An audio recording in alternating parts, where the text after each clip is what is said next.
इस वीडियो में हम बात करने वाले हैं एक नए टर्म के बारे में, पावर ऑफ द लेंस, यानी कि लेंस की ताकत।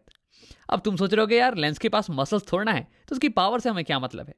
तो देखो, लेंस ये इंसिडेंट लाइट रेस को बेंड करती है।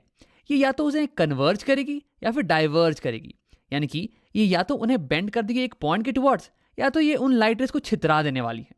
अब देखो, अलग अलग लेंसेस ये अलग अलग अमाउंट से लाइट रेस को बेंड करती हैं। कुछ लेंस हो सकता है कि ज़्यादा बेंड करें या फिर कुछ लेंस कम बेंड करें। तो यानी कि किसी लेंस की पावर हमें ये बताती है कि वो लेंस कितना बेंड कर रहा है लाइट रेस को, यानी कि कितना कन्वर्ज या डाइवर्ज कर रहा है लाइट रेस को। यानी कि अगर किसी लेंस की पावर ज़्यादा है तो यानी कि वो लाइट रेस को ज़्यादा कन्वर्ज या डाइवर्ज कर रहा है, और अगर कम है तो वो कम कर रहा है। तो अब इसी को एक बार लिख लेते हैं। पावर इज कन्वर्जिंग और diverging capacity of a lens. हाँ, तो अब तुम ये सोच रहे होगे कि किसी लेंस की पावर को हम कैलकुलेट कैसे करें। तो देखो, अगर तुम्हें उस लेंस की फोकल लेंथ दी हुई है ना, तो तुम उसकी पावर को कैलकुलेट कर सकते हो।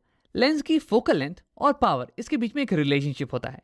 अब तुम सोच रहे होगे कि ऐसा कैसे पॉसिबल है यार, लेंस की फोकल लेंथ और पावर, इसमें क्या रिलेशनशिप हो गया। तो अब इसे एक एग्जाम्पल की मदद से समझते हैं। यहां मेरे पास दो लेंसेज हैं। हाँ, एक लेंस इसकी फोकल लेंथ ये कुछ 20 सेंटीमीटर और दूसरी लेंस इसकी फोकल लेंथ है 50 सेंटीमीटर। क्या तुम बता सकते हो इस डेफिनेशन का इस्तेमाल करके कि किस लेंस की पावर ज़्यादा होने वाली है। तो मैं लग रहा होगा अभी कि इस लेंस की फोकल लेंथ ज़्यादा है तो इसकी पावर ये भी ज़्यादा होने वाली है। अब देखते हैं कि तुम्हारी जो सोच है वो सही है या नहीं। अब देखो, इसे समझने के लिए हम इन दोनों लेंसेज पे पैरेलल रेस को डालने वाले हैं, इंसिडेंट करवाने वाले हैं, पैरेलल टू प्रिंसिपल एक्सिस। ये हो गई रेस। और देखो, क्योंकि ये पैरेलल हैं तो ये रिफ्रैक्ट करने के बाद ये यहाँ फोकस पे कन्वर्ज कर जाने वाली हैं। ये दोनों ही लेंसेज ये कन्वर्जिंग लेंसेज है, तो ये पैरेलल इंसिडेंट रेस को कन्वर्ज कर देंगी फोकस पे। क्या तुम अब इस डेफिनेशन का इस्तेमाल करके ये बता सकते हो कि किस लेंस के पास ज़्यादा पावर है। अब अगर तुम्हें अभी भी थोड़ी डिफिकल्टी हो रही है तो अब चीज़ों को थोड़ा और सिंपल कर देते हैं। मैं बाकी रेस को छुपा देता हूँ और केवल एक रे पे फोकस करते हैं। तो देखो, इस पहली लेंस की पहली वाली रे, सबसे ऊपर वाली रे, ये इतनी ज़्यादा बेंड हो रही है, इतनी ज़्यादा एंगल से बेंड हो रही है और यहाँ फोकस पे जाके मिल जा रही है।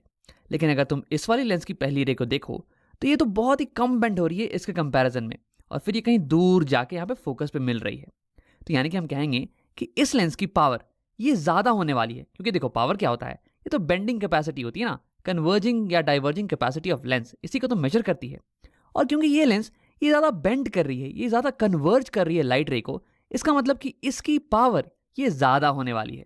अब इसे लिख लेते हैं, इसकी पावर ये ज़्यादा होने वाली है इन कंपैरिजन टू इस लेंस की पावर से, इसकी पावर कम होने वाली है। हाँ, अब देखो, क्योंकि इस लेंस ने इस रे को ज़्यादा बेंड कर दिया, इसलिए यहाँ पे फोकस जो है ना ये लेंस के पास ही में आ गया। इसका मतलब कि इसकी जो फोकल लेंथ है वो बहुत ही छोटी है। अब इस लेंस की अगर मैं बात करूँ तो ये तो बहुत ही कम बेंड कर रहा है लाइट रे को, यानी कि लाइट रे कुछ दूर जाके फोकस पे मिल रही है, यानी कि ये फोकल लेंथ ये लंबा होने वाला है इसके कंपैरिजन में। यानी कि इस लेंस की फोकल लेंथ ये हो गई कम और इस लेंस की फोकल लेंथ ये हो गई ज़्यादा। तो देखो क्या रिलेशनशिप आ रहा है हमारे पास, पावर अगर ज़्यादा है तो फोकल लेंथ ये कम होने वाली है। Inverse relationship. हमने तो इसका बिल्कुल ही उल्टा सोचा था स्टार्टिंग में। हमने सोचा था कि अगर फोकल लेंथ बड़ी होगी तो पावर भी बड़ी होने वाली है, लेकिन नहीं, इसकी उल्टी चीज़ आ रही है यहाँ पे। तो एक बार और देख लेते हैं। जिस लेंस का पावर ज़्यादा होगा यानी कि वो लेंस इनकमिंग रेस को ज़्यादा बेंड करने वाली है, और क्योंकि ये ज़्यादा बेंड करेगी इसका मतलब कि फोकस ये पास में ही हो जाएगा लेंस के, यानी कि उसकी फोकल लेंथ ये कम होगी। तो अगर पावर ज़्यादा है तो फोकल लेंथ कम होने वाली है। तो असल में अगर तुम देखो तो पावर और फोकल लेंथ इसके बीच में ये रिलेशनशिप आता है, power is equal to 1/f। अब देखो, इस वीडियो में हम ये डिराइव नहीं करने वाले हैं कि 1/f कहाँ से आया, 1/f² क्यों नहीं आया। इस वीडियो में हम इस फॉर्मूले का इस्तेमाल करना सीखने वाले हैं। तो क्या करते हैं कि इस फॉर्मूले का इस्तेमाल करके इन दोनों लेंसेज के लिए हम पावर कैलकुलेट करते हैं। तो मैं इसे हटा देता हूँ, थोड़ी सी जगह बना लेते हैं यहाँ पे। हाँ, तो देखो, इस लेंस की पावर ये हो जाने वाली, power is equal to 1/f और 1/f फोकल लेंथ ये 20 सेंटीमीटर्स, 20 सेंटीमीटर्स। अब देखो, किसी भी इक्वेशन में जब तुम किसी वेरिएबल की वैल्यू डालो तो उसे एसआई यूनिट में ही डालना। यहाँ पे सेंटीमीटर ये तो लेंथ की एसआई यूनिट है नहीं, एसआई यूनिट तो हो गई इसकी मीटर, तो यानी कि हमें इसे कन्वर्ट करना पड़ेगा मीटर्स में। अब देखो, ऐसा हम क्यों कर रहे हैं, तुम ये सोच रहे होगे ना। तो ऐसा तुमने पहले भी कर रखा है, जब तुम न्यूटन्स लॉज ऑफ मोशन पढ़ रहे थे तो वहाँ पे F is equal to ma, ये फॉर्मूला था, force is equal to mass into acceleration.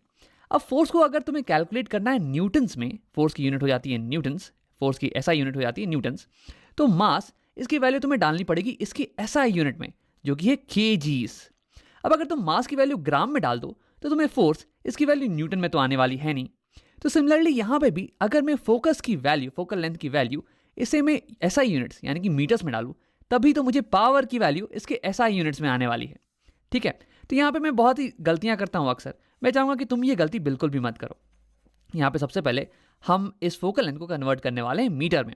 तो 20 सेंटीमीटर ये बराबर हो जाएगा 0.2 मीटर के, 0.2 मीटर, और ये जाने वाला है 5 मीटर इनवर्स। ये हो जाएगी हमारी पावर। तो पावर की यूनिट हो गई मीटर इनवर्स, और मीटर इनवर्स ये है इसकी SI यूनिट। वैसे इसे हम D भी लिख सकते हैं, 5D। और तुम सोच रहोगे कि D का मतलब क्या है, तो D फॉर होता है डायोप्टर, इसे लिख लेते हैं डायोप्टर। तो अब अगर तुम्हें यह समझ में आ गया है तो क्यों नहीं तुम वीडियो को एक बार पॉज करो और इस लेंस की पावर को खुद से कैलकुलेट करो।